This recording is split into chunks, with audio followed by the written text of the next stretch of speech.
শিক্ষার্থী, নতুন একটি ভিডিওতে আমি স্বাগতম সবাইকে জানাই। এবং আজকে নতুন একটি টপিক নিয়ে আসলাম। টপিকটি হচ্ছে হৃৎপিণ্ডের রক্ত সঞ্চালন পদ্ধতি। হৃৎপিণ্ডের রক্ত সঞ্চালন পদ্ধতি কিভাবে চলাচল করে বা কিভাবে সংঘটিত হয় সেটি নিয়ে আজকে আমি আলোচনা করবো। তো হৃৎপিণ্ড কি? হৃৎপিণ্ড হচ্ছে একটি পাম্পের নিয়ে আচরণ করে, যা সবসময় সংকোচন এবং প্রসারণের মাধ্যমে রক্তে চলাচল করে। হৃৎপিণ্ড হচ্ছে 4 কোষ বিশিষ্ট: ডানলিঙ্গ, বামলিঙ্গ, ডান নিলয়, বাম নিলয়। হৃৎপিণ্ড অবয়ব সংকুচন এবং প্রসারণ। সংকুচনকে বলা হয় সিস্টল, আর প্রসারণকে বলা হয় ডায়াস্টল। অলিন্দ্যদ্বয়ের সিস্টল অবস্থা অর্থাৎ সংকুচিত অবস্থা, আর যখন প্রসারিত অবস্থা হয় তখন দেহ থেকে মহাশিরার মধ্য দিয়ে কার্বন ডাই অক্সাইড যুক্ত রক্ত ডান অলিন্দে প্রবেশ করে।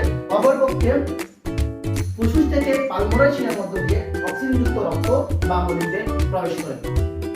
অলিন্দ্যদ্বয়ের রক্তপূর্ণ হওয়ার সাথে সাথেই অলিন্দ্যদ্বয়ের সংকুচন ঘটে এবং নিরোধদ্বয়ের প্রসারণ ঘটে।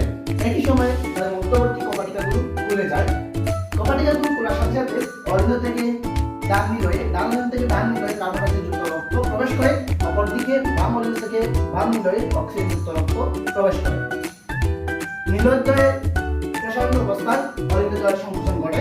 নিরোধদ্বয় প্রসারিত হলে তখন ডান নিলয় থেকে কার্বন ডাই অক্সাইড যুক্ত রক্ত ফুসফুসের ধমনীর মধ্য দিয়ে ফুসফুসে প্রবেশ করে।